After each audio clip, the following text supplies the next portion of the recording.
Hello my dear students, প্রত্যেককে welcome জানাই Apu Bangla study চ্যানেলে। আজকে আমি তোমাদের জন্য ক্লাস 4 এর ইংলিশের উইংস বইয়ের পার্ট 2 নিয়ে এসেছি।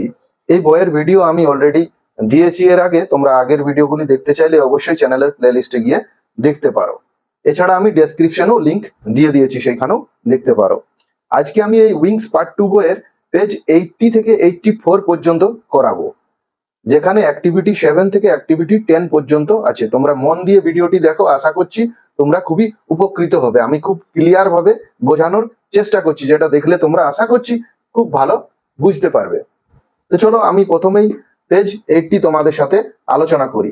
পেজ 80 তে regular verbs are irregular verbs সম্পর্কে আছে, যেটা আমি তোমাদেরকে বোঝাচ্ছি। তো প্রথমেই আমি তোমাদেরকে বলবো, দেখো রেগুলার ভার্বস কি। তাহলে যে সকল ভার্ব এর শেষে ইডি যোগ করে পাস্ট টেন্স করতে হয় তারা রেগুলার ভার্বস। যেমন এখানে দেখো আমি এক্সাম্পল দিয়েছি, যেমন হ্যাপেন থেকে হ্যাপেন্ড, দেখো ইডি করে পাস্ট টেন্স করা হচ্ছে।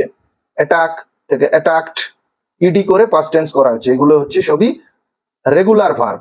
প্লে থেকে প্লেড, মার্ক থেকে মার্কড, ইডি যোগ করে পাস্ট টেন্স করা হচ্ছে। এনজয় থেকে এনজয়েড। এইবার দেখো ইররেগুলার ভার্বস কি। যে সকল ভার্বের প্রেজেন্ট ফর্ম এর লেটার চেঞ্জ করে পাস্ট টেন্স করতে হয় তারা ইররেগুলার ভার্বস। অর্থাৎ এক্সাম্পল দেখালে তোমরা বুঝতে পারবে। দেখো এখানে প্রেজেন্ট থেকে পাস্ট করা হয়েছে ইররেগুলার ভার্ব। দেখো ইট স্পেলিং চেঞ্জ হয়ে পাস্ট হয়েছে, ATE at. Do spelling change হয়ে ডিড হয়েছে। ফাইন্ড থেকে স্পেলিং চেঞ্জ হয়ে ফাউন্ড হয়েছে। কিপ থেকে স্পেলিং চেঞ্জ হয়ে কেপ্ট হয়েছে। পে থেকে স্পেলিং চেঞ্জ হয়ে পেড হয়েছে। তাহলে আশা করছি তোমরা বুঝতে পারলে রেগুলার ভার্ব কি আর ইররেগুলার ভার্ব কি। চলো এবার আমরা পেজ 81 এ চলে যাই। এখানে দেখো activity 7, read the passage and identify the regular and irregular verbs, write them in the appropriate column in the box below। এখানে দেখো একটি টেক্সট আছে কয়েক লাইনের, এটা পড়তে হবে। পড়ে regular verbs are irregular verbs দুটো কলাম দেওয়া আছে। রেগুলার ভার্বের ঘরে রেগুলার ভার্বগুলি লিখতে হবে, আর ইররেগুলার ভার্বের ঘরে ইররেগুলার ভার্বগুলি লিখতে হবে। দেখো দুটো করা আছে, প্রমোটেড আর গট। তো আমরা টেক্সটে পড়ছি। Teesta is promoted two class 2 this year. Promoted মানে উত্তীর্ণ হওয়া, উত্তীর্ণ হয়েছিল। তিস্তা এবছর দ্বিতীয় শ্রেণীতে উত্তীর্ণ হয়েছে। She studied hard and scored good marks in all subject. সে খুব ভালো পড়াশোনা করেছে, কঠিন পরিশ্রম করেছে এবং ভালো নাম্বার পেয়েছে। এখানে দেখো প্রমোটেড, স্টাডিড, স্কোর্ড এগুলো হচ্ছে সব ভার্ব, আমি মার্ক করে দিয়েছি। C goat hearty support from her teachers, অর্থাৎ তার টিচাররা খুব তাকে আন্তরিকভাবে তাকে সাহায্য করে। হার parents were also happy with her result. তার প্যারেন্টসরাও, তার মা বাবারাও খুশি হয়েছে এই তার রেজাল্টে। Her uncle gave her a story book as a gift. তার কাকু তাকে একটি গল্পের বই দিয়েছিল গিফট হিসাবে। Her parents were also happy with her result. তার মা বাবারাও খুশি হয়েছিল তার রেজাল্টসে। এখানে দেখো promoted, studied, scored, got, gave এইগুলো হচ্ছে সব ভার্ব। তাহলে আমরা রেগুলার ভার্ব গুলো দেখো একটা করা আছে, প্রমোটেড, স্টাডিড হবে STUDIED, স্টাডিড হচ্ছে regular verb. Scored SCORED, scored. দেখো গট লেখা রয়েছে ইররেগুলার ভার্বের ঘরে, এখানে গ্যাব হবে GAVE, গ্যাব হচ্ছে ইররেগুলার ভার্ব। তোমাদেরকে আমি একটু আগেই রেগুলার ভার্ব এন্ড ইররেগুলার ভার্বের অনেকগুলি উদাহরণ দেখালাম, তোমরা সেগুলিও নোট ডাউন করে নেবে। এখানে দেখো ওয়ার্ড ট্রব আছে, এখানে ওয়ার্ড দেওয়া আছে অনেকগুলি।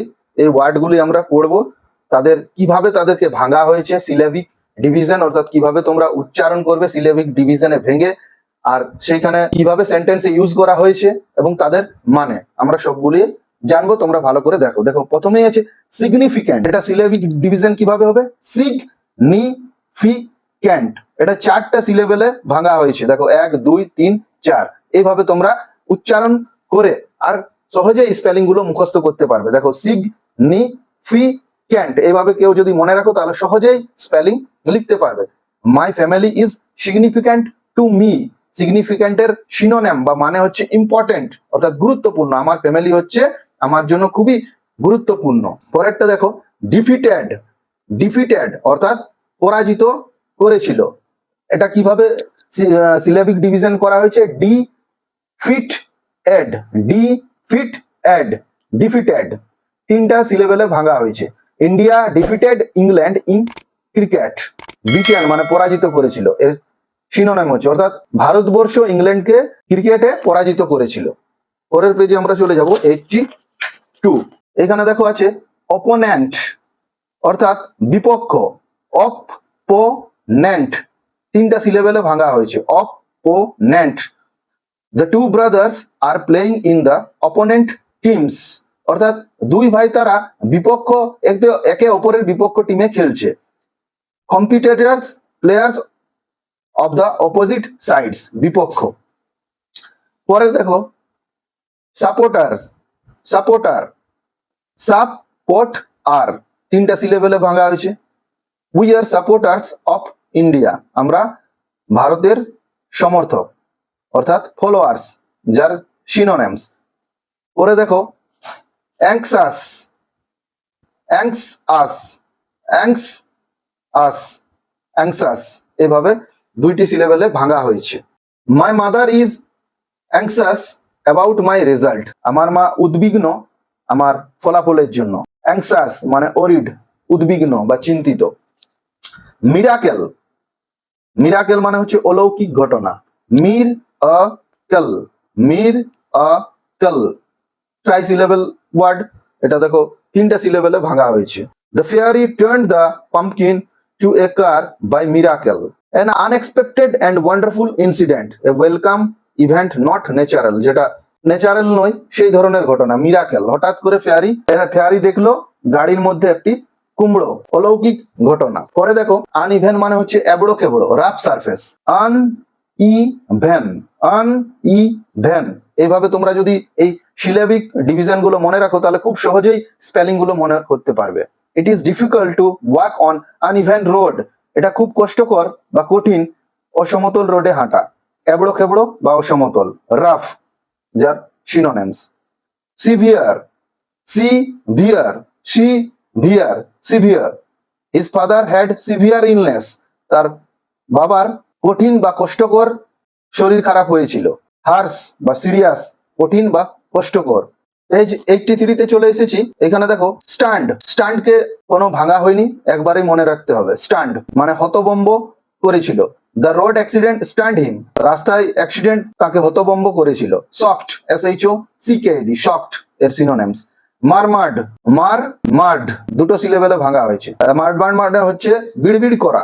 স্পক সফটলি, আস্তে আস্তে বিড়বিড় করে বলে না, সেই বিড়বিড় করাকে বলা হয় মারমাড। রামু মারমাড টু হিমসেলফ, রামু নিজে নিজেই বিড়বিড় করে কথা বলে। চিয়ার্ড, এটাও কোনো ভাঙা হয়নি। Cheered, Akash cheered for the school team, shouted with joy, উল্লাসিত করেছিল। Akash cheered for the school team, Akash school টিমের জন্য উৎসাহিত হয়েছিল, উল্লাস ধ্বনিতে চিৎকার করেছিল। চিয়ার্ড। পাইল্ড, পাইল্ড, এটাও ভাঙা হয়নি। দেখো the papers were piled on the desk, paper গুলো স্তূপের আকারে টেবিলের উপরে রাখা আছে। পাইল্ড মানে স্তূপের আকারে রাখা। হিপড বা place on top of one another. Victory, victory মানে হচ্ছে জয়। Victory, victory, victory. The Indian cricket team got victory against Australia, win মানে জয়। ভারতীয় ক্রিকেট দল অস্ট্রেলিয়ার বিরুদ্ধে জয়লাভ করেছিল।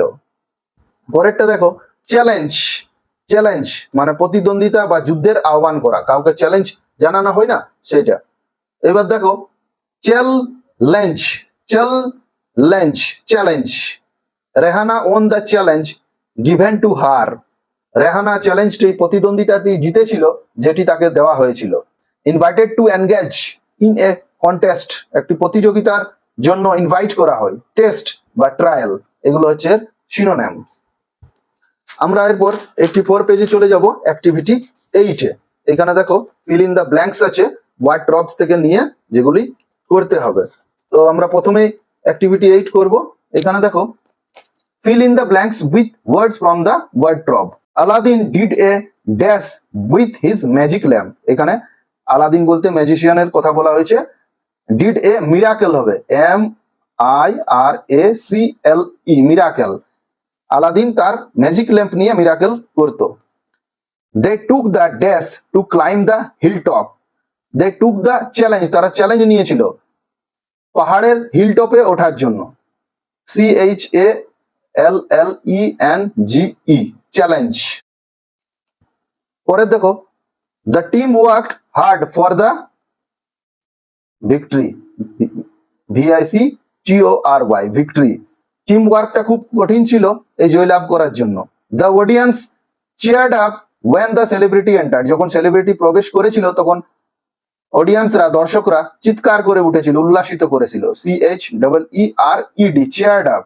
পরে দেখো activity 9, find out the words from the help box opposite to the underlined words in the given sentence. এখানে দেখো একটি সেন্টেন্স দেওয়া আছে, এই সেন্টেন্সের একটি ওয়ার্ডের নিচে আন্ডারলাইন করা আছে, তারই অপোজিট লিখতে হবে।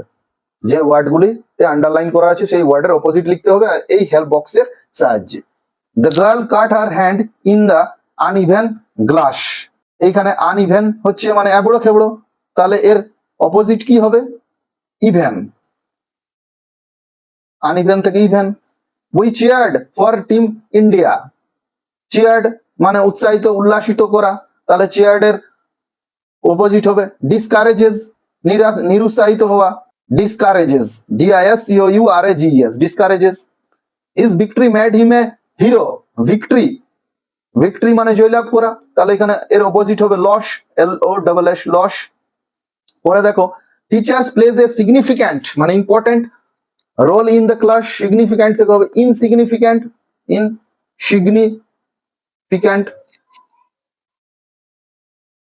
পরে দেখো রিঙ্কু ইটস ভেরি লিটিল মানে কম, থেকে লিটিল এর অপোজিট হবে হিউজ, খুব অনেক পরিমাণে।